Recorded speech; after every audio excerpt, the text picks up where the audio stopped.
भाव यही बताता है। दक्षिण भारत में सभी तिलक लगाते हैं डाउन द विल। बताइए, येदुरप्पा जी तिलक लगाते थे, ब्राह्मण थे क्या? एक नाथ शिंदे तिलक लगाते, ब्राह्मण है क्या? अरे भाई, दीपक जी ने जोड़ा है तिलक की बात। उन्होंने तिलक के लिए कहा मतलब दक्षिण भारतीयों का अपमान। क्या ये दीपक जी तरीका ठीक नहीं है।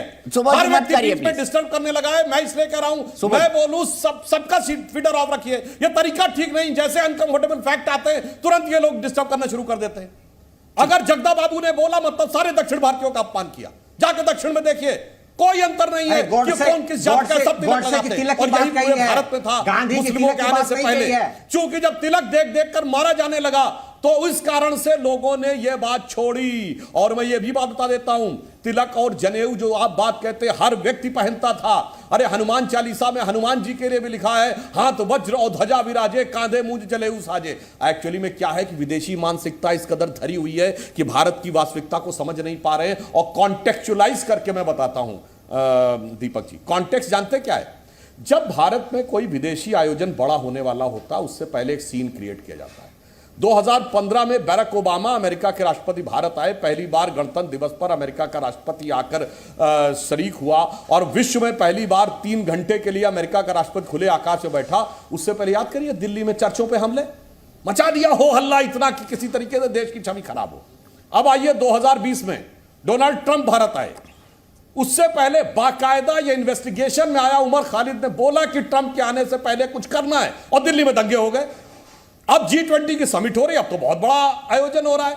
और आप देखिए सीक्वेंस देखिए, पहले स्वामी प्रसाद मौर्य उत्तर प्रदेश में बोलेंगे, उसके बाद दक्षिण में उदयनिधि बोलेंगे, फिर परमेश्वर बोलेंगे, उसके बाद आज ये राजा बोलेंगे, फिर जगदा बाबू बोलेंगे। ये कव्वाली समझ में नहीं आ रही क्या? जो G20 नजदीक आता जा रहा कव्वाली। ये है कॉन्टेक्स्ट, ये है वास्तविकता में कॉन्टेक्स्ट। उसका कारण ये है कि मैं एक और बात बताना चाहता हूं, जो ये बात कहते हैं, अरे भाई हाँ, क्वेश्चन ही ना करो सरकार। नहीं, अपोजिशन क्यों विवेक जी, आपसे मैं एक बात कहूं, आपने बड़ा दुखी होकर कहा था सती प्रथा की बात, तो मैं याद दिलाना चाहता हूं, इंग्लैंड में तो यूरोप में विचक्राफ्ट एक्ट था, पार्लियामेंट से पारित एक्ट था कि जिस समय औरतों को चुड़ैल घोषित करके जला दिया जाता था।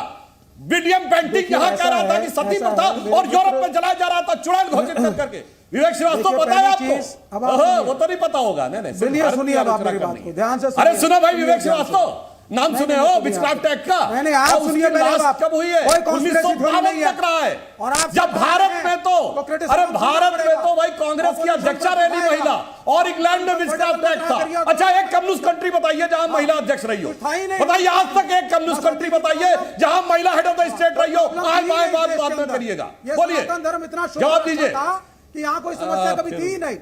और अगर समस्या नहीं थी तो मेरे माननीय मित्र कांग्रेस और कम्युनिस्टों ने, वो समस्या आप लोग जैसे लोगों की वजह से थी आजादी के बाद। क्या आप उसके खिलाफ हैं? क्या आप उसके खिलाफ हैं?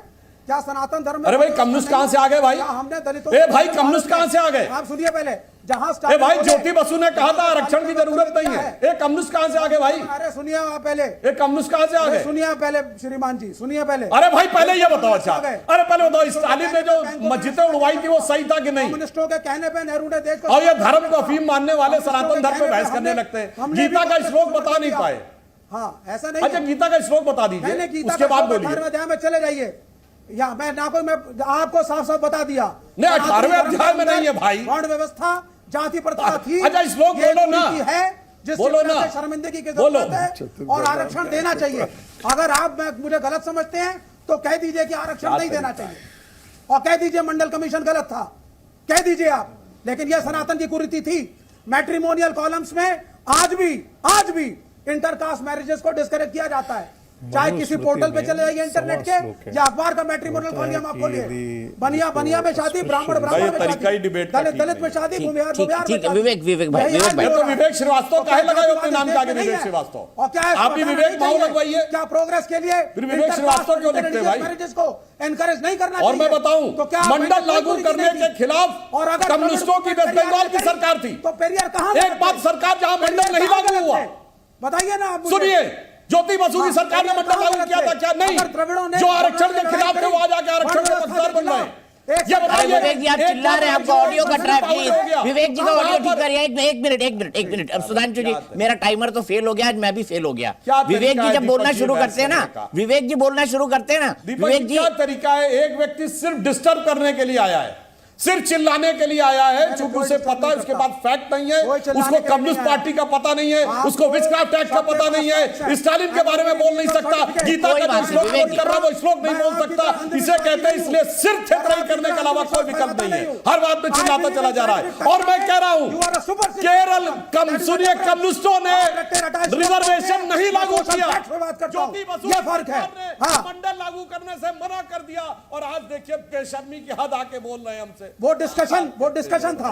आप अपनी पार्टी का बताइए, आप अपनी पार्टी का बताइए, आपका क्या स्टैंड है? ठीक है, एक मिनट रुक जाइए, दो रुक जाइए, अपने गले को आराम दीजिए। और विवेक जी प्लीज, आपको पूरा मौका मिल रहा है, तथ्यों पे भी बात कर लीजिए ना। वही सती प्रथा, वही आरक्षण, वही सब चीजें जिनके सॉल्यूशन इस देश ने निकाल लिए हैं, यही तथ्य है। अरे सर, कभी उम्मा के बारे में भी चर्चा कीजिए। ध्यान देना फैशनेबल हो गया है, फैशनेबल हो गया है, और क्या मुस्लिम वोट बैंक को साधने के लिए ही इस तरह का नैरेटिव किया जाता है, खासतौर पर फैशनेबल लेफ्ट लिबरल है, हम यही करेंगे।